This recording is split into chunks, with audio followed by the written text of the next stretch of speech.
Good and evil march side by side. Our job is to put our shoulder into the right side of history, knowing full well that the arc of history ultimately does bend towards the righteous. What first got you interested in this whole exploration of indigenous cultures and ancient wisdom and plant medicines and, the foundation of your work and life? Because back when you went to Harvard in the 60s, right? Late 60s, 70s, this stuff wasn't like part of modern culture. This was really wacky stuff. Yeah, I think like many of my generation, we grew up in a world that was problematic to us, the way women were treated, people of color were treated, gay people, an endless war in Vietnam. And I think many of us who ended up in anthropology were looking for a world that was more authentic, that radiated with some kind of vibrancy. I think we all shared Baudelaire's malady, which was horror from home. I personally sought escape from a kind of a blandly amorphous, generic world into what I hope to find as a polychromatic world of diversity. I think my first impulse, curious, we're all products of our upbringing, and I was by chance raised in Quebec at a time when the French and English didn't speak to each other. And at the age of 5, my mom would send me down to a little corner store, and I lived in an Anglophone suburb that was plunked like a carbuncle in the back of an old Francophone village that went back to the 17th century. And there was literally a boulevard, Cartier Boulevard, that divided the two neighborhoods. And at that time, literally, French did not speak to English and vice versa. And I would go down to this corner store to get milk for the family or whatever. And I'd sit on the edge of that boulevard and think as a 5-year-old, wow, across this street, there's another religion, another language, another way of being. And I was haunted by the fact that I wasn't supposed to cross that street, not by my family, who were very generous, but by the society at large. And in a sense, Mark, I've been crossing that street ever since. Now, your first question is that you started talking about is really interesting, because the ubiquity of the Western paradigm, its overall authority and power, shouldn't suggest to us that it's the norm.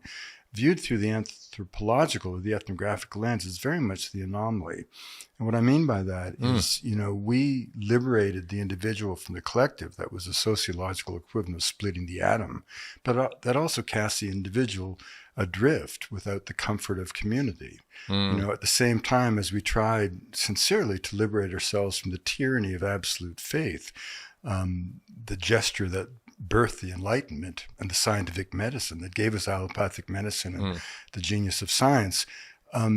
When we did that, we swept away all notions of myth, metaphor, mysticism, and magic. When Descartes said that all that exists is mind and matter, with a single phrase, he deanimated the world, to the point where Saul Bellow would say, science has made a house cleaning of belief. And the world... Oh, wow, that's a big one. Science has made a house cleaning of belief. Right. And the world was deemed to be inanimate. The world was deemed to be just a stage set upon which the human drama alone unfolded.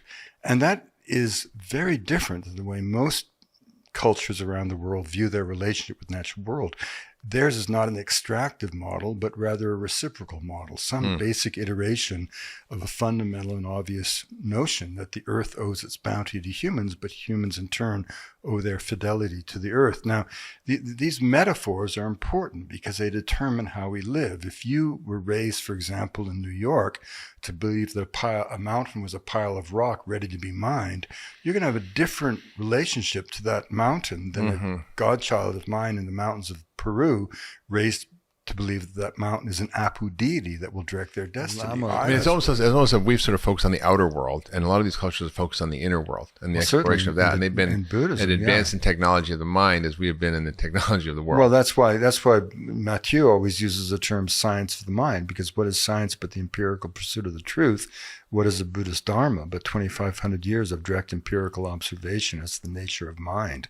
That night, a Lama said to me something really wonderful. He said, we in Tibet don't believe you went to the moon, but you did. You may not believe that we achieve enlightenment in one lifetime, but we do. Yeah. Powerful. So, what are some of those stories that matter now for us to help us emerge from the sort of loss of meaning and loss of connection and loss of relationship to nature? I mean, we're all sort of so disconnected. Well, I think, there's so much talk, Mark, about the psychedelic revitalization, right? And as someone who, not only did I inhale, I liked it. In fact, I always say that, it's interesting when we talk about these social transformations of our lifetimes, the one ingredient that's always expunged from the record is the fact that millions of us lay prostrate before the gates of awe, having taken a psychedelic. I mean, I wouldn't write the way I write. I wouldn't think the way I think. I wouldn't treat women the way I treat women. I wouldn't treat gay people or people of color the way I treat them or interact with them.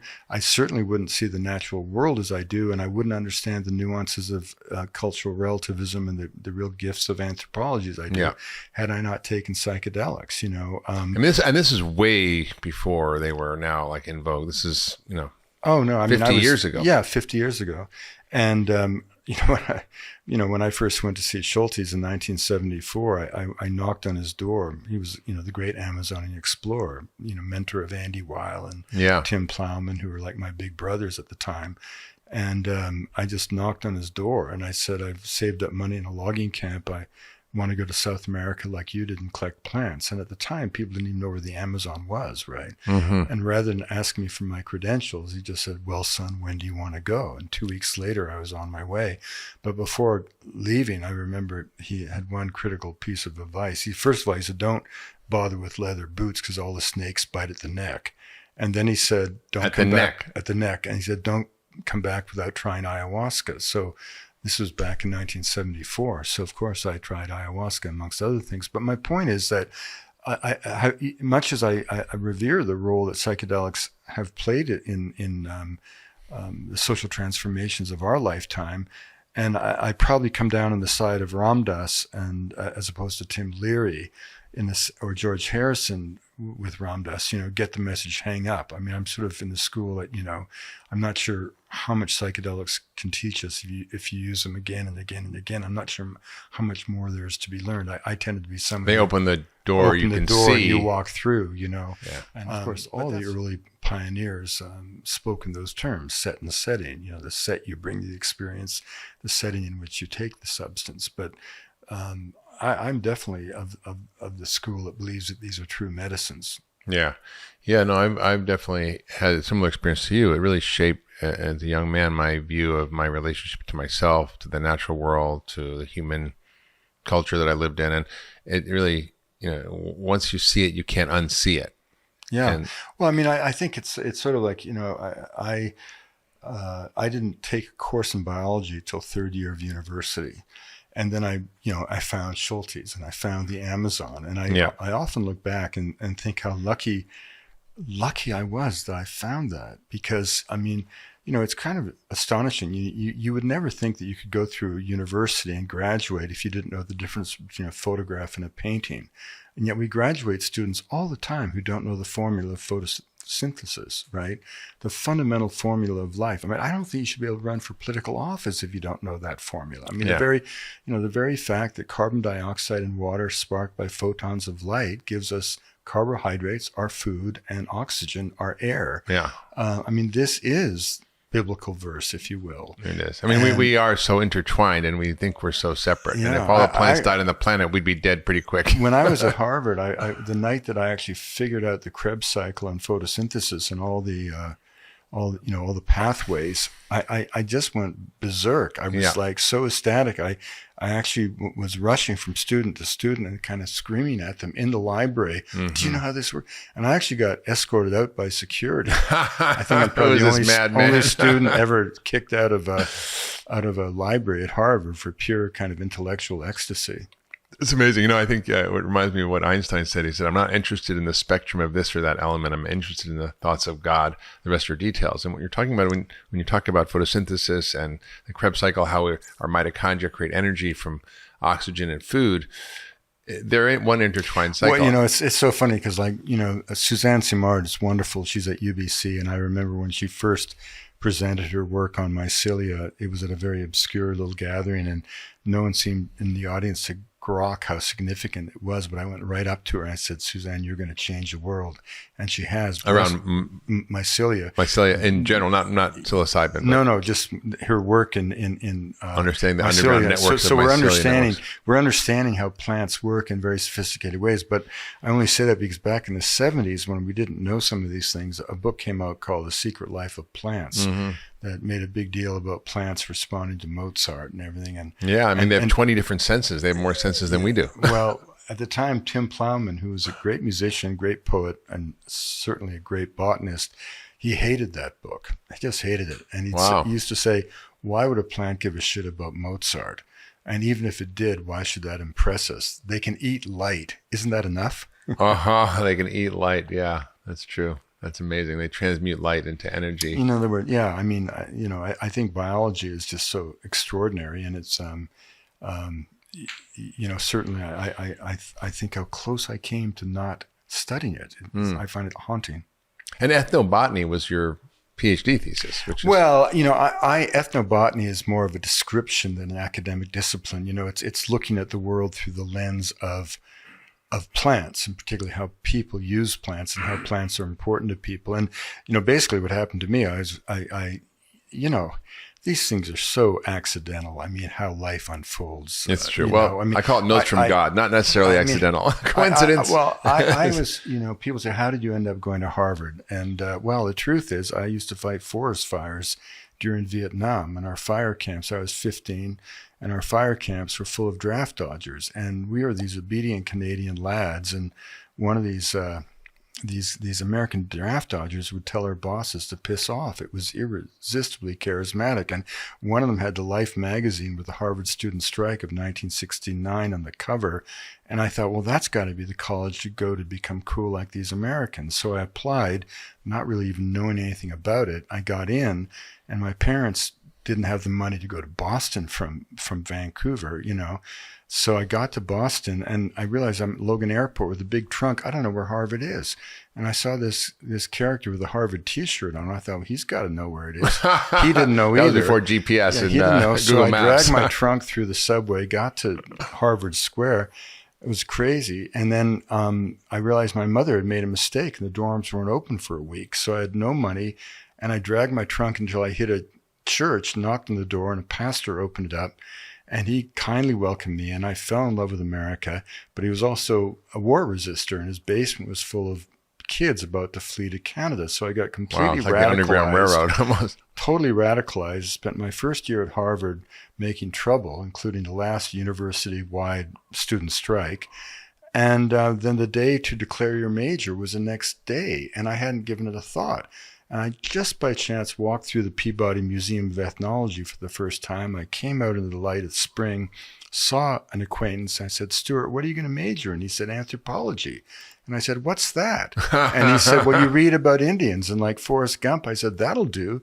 And that's how I signed on as a student. And then after 2 years of just reading about Indians in books, my roommate and I wanted to live with Native people. And we were in a cafe in Harvard Square. It's a true story. And there was a National Geographic map on the wall right beside us. And David looked at the map, looked at me, looked at the map, looked at me, and he pointed to the high Arctic. Well, I had to go somewhere, and I watched my left arm lift, and it hit the northwest Amazon of Colombia. Had it landed in Italy, I might have become a Renaissance scholar. Yeah. But having decided to go to the Amazon just on a whim, there was only one man to see, Richard Evans Schultes, a legendary botanical explorer who had sparked the psychedelic era with his discovery of the so-called magic mushrooms in Mexico in 1938. 1938. Mm-hmm. Wow. So that had really been unknown to Western society before that? Yeah, it was, Schultes, that's another great story.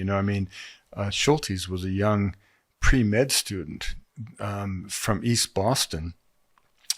His family didn't have the money for him to attend the dorms at Harvard, and he took the course that had been taught for over 100 years at Harvard, Plants and Human Affairs. Actually, I took that at Cornell. It was Plants and Humans. It was my favorite class.